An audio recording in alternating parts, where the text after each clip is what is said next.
Here's the Treynor model.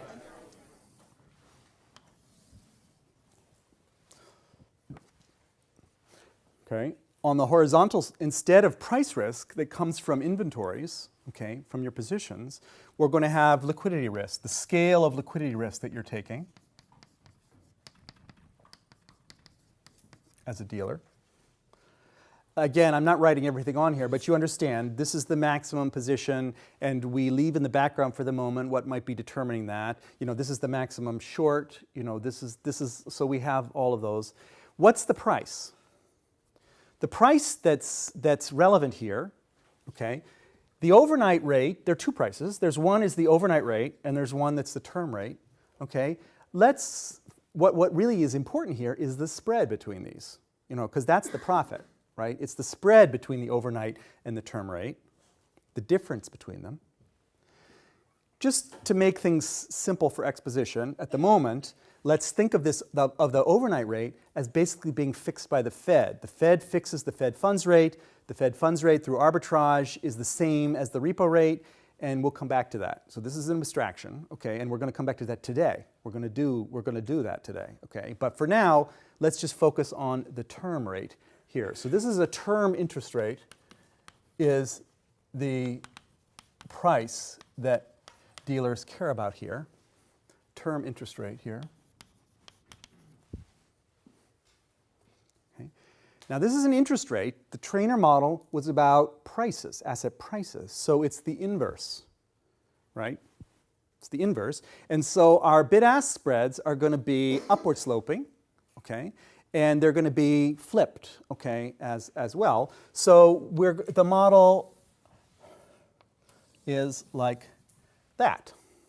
The model's going to be like that, where we think of the dealer as quoting prices, well, quoting yields, okay, not prices, in the money market, depending on their current exposure. So this is the bid curve, and this is the offer curve. Okay, they're flipped because we're talking about yields instead of prices. But conceptually, it's the same, right? We understand that for every yield there's a price, for every price there's a yield. We haven't introduced anything else there. We're just using the conventions of money markets that all prices are quoted in yields instead of in price terms. And what this dealer model applied to money markets is telling you is that if dealers are going to be willing to take on additional liquidity risk, they have to be paid. And what they're paid is the spread between the term interest rate and the overnight rate, okay? That's their profit, okay? Now they could still, you know, there could be a run on the bank or whatever, but if you give them a big enough spread, they'll say, all right, give it a whirl, life is short. Okay, and they'll expand their balance sheet, and they'll take more liquidity risk. Okay, that's what this model is sort of telling you here. All right. The Treynor model of bond prices, okay, says the price of bonds is going to be moving around because of the net position of the dealer. The net position of the dealer, according to these numbers, is 515.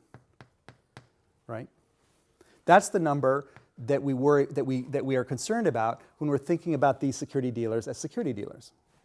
The number we're concerned about when we're thinking about them as liquidity dealers is that number, 942. There's no reason for these numbers to be the same, right? That's the point. That's the point. That the dealer is making money on both sides, and it's adjusting the margin on both sides. It can change its bond position, okay, without changing its liquidity risk position, right? Because it could expand both sides here and here without changing its liquidity risk. It could change its liquidity risk position without changing its bond exposure, okay? So you can adjust both margins, okay?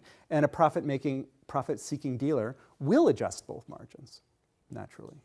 So even though I say it's a Gestalt switch, you know, that one side, from one point of view, the security dealer is dealing in bonds, and from the other, they're dealing in money, actually they're dealing in both, okay? And they're dealing sort of separately in both. Separately. They don't, what they do on one side doesn't imply that they have to do something on the other side.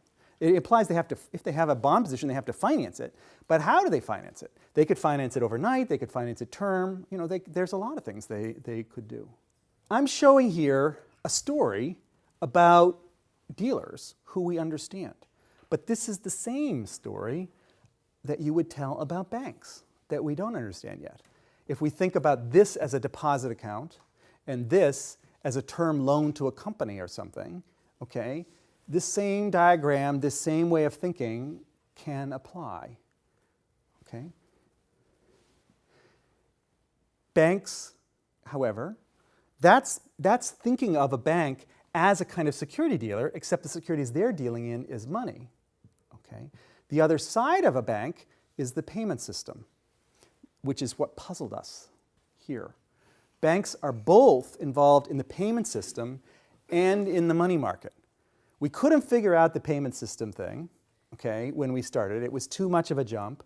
But we now at least are able to understand, we have a model of the banks involved in the money market, okay? So let's hold on to that. We're making progress. We're moving toward understanding how banks can be thought of as a kind of dealer.